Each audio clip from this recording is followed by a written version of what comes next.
साथियों नमस्कार, मैं एडवोकेट गोवर्धन कुमावत एक नए विचार के साथ फिर आप लोगों के साथ में हूँ। इस दुख सुख की घड़ी में आप लोगों के साथ चलने की कोशिश करता हूँ ताकि इन विचारों को आप सुन के अपने जीवन में कुछ इम्प्रूवमेंट लाए, अपनी अंतरात्मा को जगाए, अपने लक्ष्य को पाए।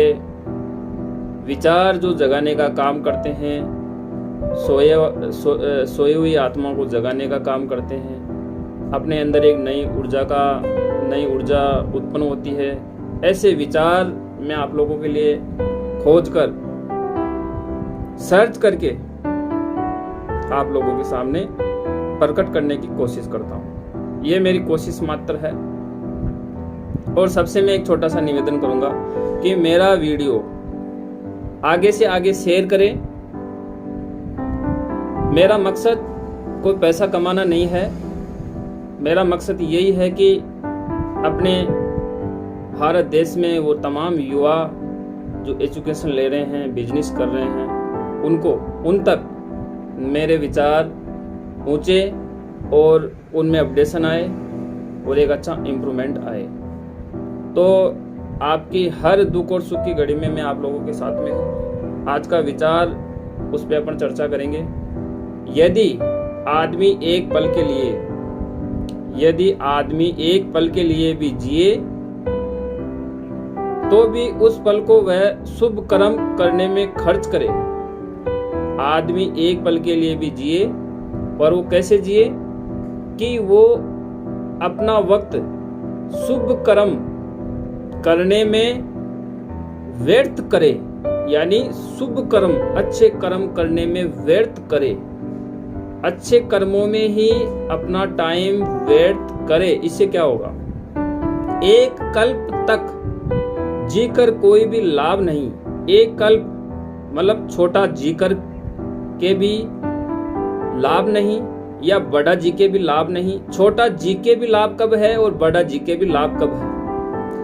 दोनों लोग इस लोक और परलोक में तकलीफ होती है। इस लोक में चाहे आप बड़ा जी हो, चाहे आप छोटा जी हो, दुख हमेशा साथ में रहता है। छोटा जीते हैं तो भी दुखी रहना पड़ता है, बड़ा जीते हैं तो भी दुखी रहना पड़ता है। आखिर ऐसा क्यों है? क्या करना चाहिए जो अपने को ये प्रयास जो है सुख की ओर जाए? छोटा जिए तो भी सुख की ओर जाए, बड़ा जिए तो भी सुख की ओर जाए। तो मानव का जीवन सत्कर्मों से युक्त होता है। मानव का जो जीवन है वो सत्कर्मों से युक्त होता है। छोटा या बड़ा इससे कोई फर्क नहीं पड़ता है। सत्कर्म, अच्छे कर्म जीती हुई आत्मा जो आगे बढ़ती है, उसकी आयु चाहे छोटी हो, उसका जीवन चाहे छोटा हो या जीवन बड़ा हो, छोटे जीवन में भी वो एक अच्छा जीवन व्यापन कर लेता है। हमेशा सत्य के साथ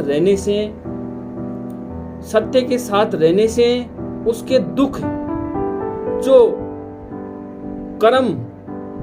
कर्म उस पे हावी हो जाते हैं। सुख के साथ अच्छे कर्म जब हावी हो जाते हैं तो उसका जीवन उसको आनंद जैसा महसूस होता है। वो हमेशा आनंदमय रहता है। उसको दुख की अनुभूति नहीं होती है। वो कब नहीं होती? जब वो सत्कर्मों के साथ में रहता है। साथियों, कर्म एक जीवन से अधिक जीवन, एक जन्म से दूसरे जन्म तक अग्रसर होते हैं। ये कर्म अगर सत्य रूपी कर्म है तो पीढ़ी दर पीढ़ी कर्मों का विस्तार होता है और आत्मा दुखी नहीं होती है, चाहे वो बड़ा जिए या छोटा जिए। तो इन कर्मों को लेके इंसान अपने जीवन पथ पे चलता है। जीवन पथ पे चलते हुए उसको चारों दिशाओं से इस तरीके से रोंद लिया जाता है, उसको बांध लिया जाता है, एक रस्सी इधर, एक रस्सी इधर, एक रस्सी इधर, एक चारों दिशाओं से उसको बांध लिया जाता है, जकड़ लिया जाता है। कब? जब पाप की पोटली उसके सिर पे धारण की हुई होती है। वो पाप की पोटली एक दिन इतनी भारी हो जाती है कि उसको दुख, इतना खतरनाक तरीके से दुख की अनुभूति होती है कि वो दुख सहन करते करते करते वो पाप की पोटली बढ़ते बढ़ते बढ़ते इतनी मोटी हो जाती है कि इंसान अपने जीवन में टूट जाता है, दुखी हो जाता है। उसको रोने चीखने के अलावा कुछ हासिल नहीं होता है। साथियों, चारों दिशाओं से बंध जाता है, यानी उसको सुख की अनुभूति कहीं से भी नहीं होती। सुख की तलाश में वो भागते भागते इतना दुखी हो जाता है कि उसको सुख कहीं मिलता नहीं है। और वो कर्म रूपी पोटली जो सिर पे उसने धारण कर रखी है, वो इतनी भारी हो जाती है कि उसको अंदर ही अंदर तोड़ देती है, तोड़ मरोड़ देती है, उसको घायल सा कर देती है। साथियों, आदमी की चोट लगती है तो कुछ ही समय में घाव बढ़ जाता है, पर ये कर्म रूपी तीर से घायल हुआ इंसान कभी भी अपने जीवन में खड़ा नहीं हो पाता है। उसको दुखों का पहाड़ जैसा महसूस होता है। उसको ऐसा महसूस होता है, मैं मेरे जीवन में जी कैसे रहा हूं, हो क्या रहा है मेरे जीवन के अंदर, वो हमेशा ऐसा महसूस करता है। उस पाप रूपी पोटली को चलते हुए अपने जीवन में ढोते हुए इतना नर्वस हो जाता है कि एक बार तो वो ऐसे सोच लेता है कि इस जीवन में ये आत्मा आती क्यों है, मनुष्य जी क्यों रहा है। साथियों, इन सब का कारण मनुष्य स्वयं है। प्रकृति कोई भी विवाद प्रकट नहीं करती है। प्रकृति माँ जैसी है, प्रकृति आत्माओं को पालने पोसने का काम करती है। प्रकृति वो सब कुछ देती है जो उसके खजाने में निहित है। जिसमें माँ के पास सब कुछ होता है, सारी दुनिया माँ के आंचल में होती है, उसी तरीके से प्रकृति माँ के पास भी सब कुछ होता है। इसलिए प्रकृति कभी दुख नहीं देती है, मनुष्य स्वयं उसका मूल कारण बनता है अपने दुख का। वो हमेशा खुद ही दुखी हो जाता है अपने कर्म रूपी पोटली से। तो साथियों, ये कर्म रूपी पोटली उतारनी होगी जीवन से, उतार फेंकनी होगी जीवन से। और ऐसी जो कर्म रूपी पोटली बनती कैसे है वो मैं आपको बता दूं। कर्म रूपी पोटली अनावश्यक विचार, घृणित विचार, द्वेष वाले विचार, बुरे लोग, दुष्ट जो बुरे काम करते हैं, ऐसे लोग जो औचित्य ढंग करते हैं और बुरे कर्मों में विलीन रहते हैं, वो लोग ना तो खुद जी पाते हैं ना औरों को जीने देते हैं। अपने कर्म, अपनी क्रिया जो वो लोग गलत दिशाओं की ओर करते हैं, वही क्रिया, वही विचार दूसरे के सिर पे डालने का काम करते हैं। साथियों, ये एक ऐसी क्रिया है जो मनुष्य के जीवन में इतना बड़ा जहर घोल देती है कि वो अंदर ही अंदर टूट जाता है। अब देखिए, विचार किसके, क्रिया किसकी और भोग कौन रहा है, इसका भोगी कौन है।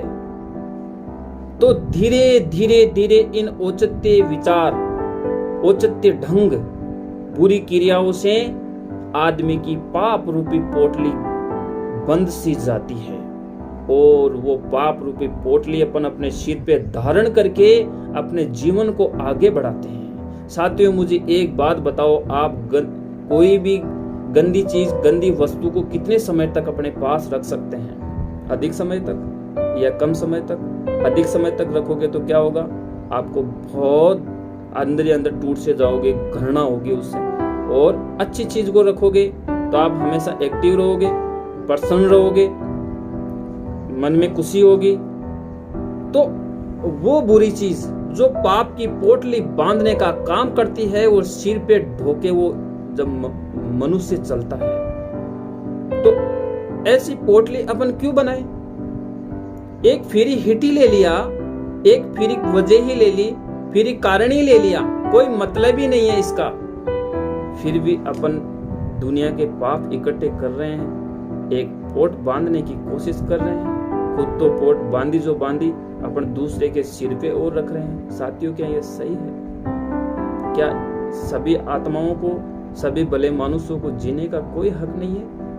इसलिए एक बुद्धिजीवी मानव को कभी भी दूसरी आत्माओं को दुखी करने का कोई भी अधिकार नहीं है। आप अच्छे विचार अगर दे सकते हो, किसी को अच्छा दे सकते हो, तो आपकी महानता है। पर साथियों, बुरा मत दो। बुरा बांटोगे तो बुरा मिलेगा, बुरा कहीं से खाओगे तो तुम्हें भी बुरा खिलाएंगे। किसी को आप दान दे सकते हो, वो कब दे सकते हो? जब किसी को दान देने की आपने प्रक्रिया सिखाई हो, तो आपको बुरे विचार देना आपका कोई हक नहीं बनता।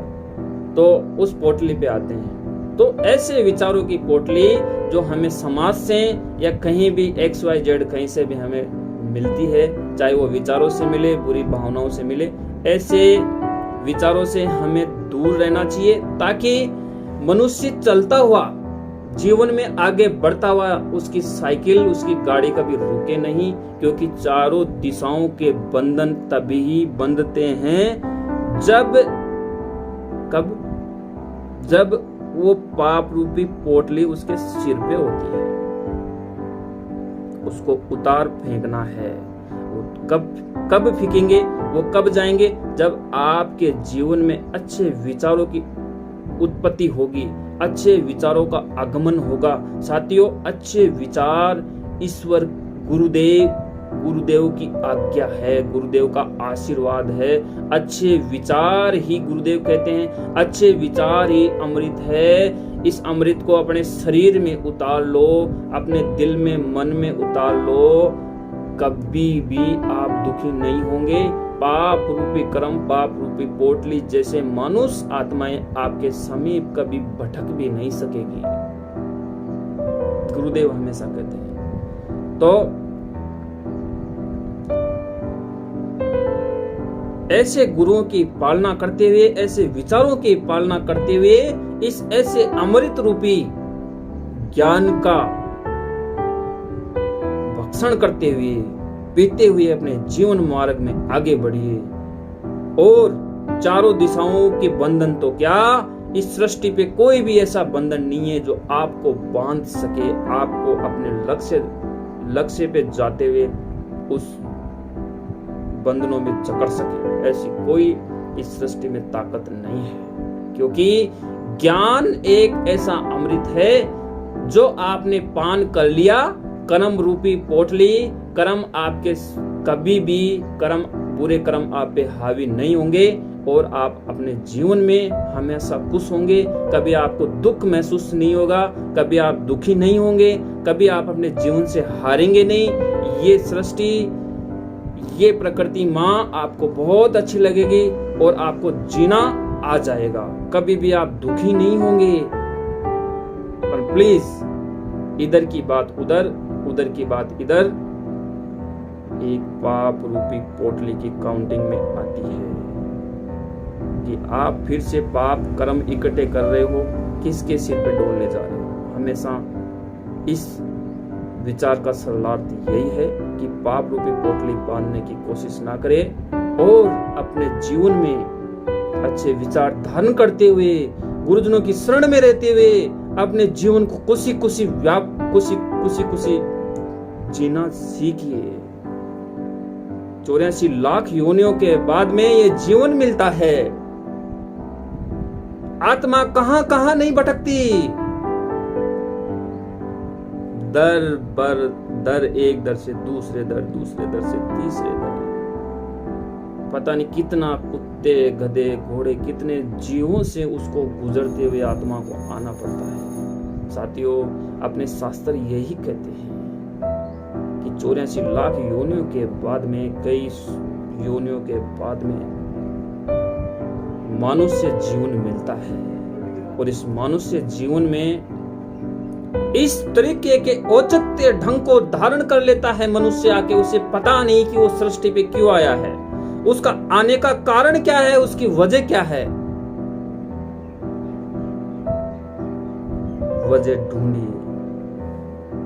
इस वजह पे मैं नेक्स्ट जो विचार है वो मैं लेके आऊंगा और आप लोगों के साथ में चर्चा करूंगा।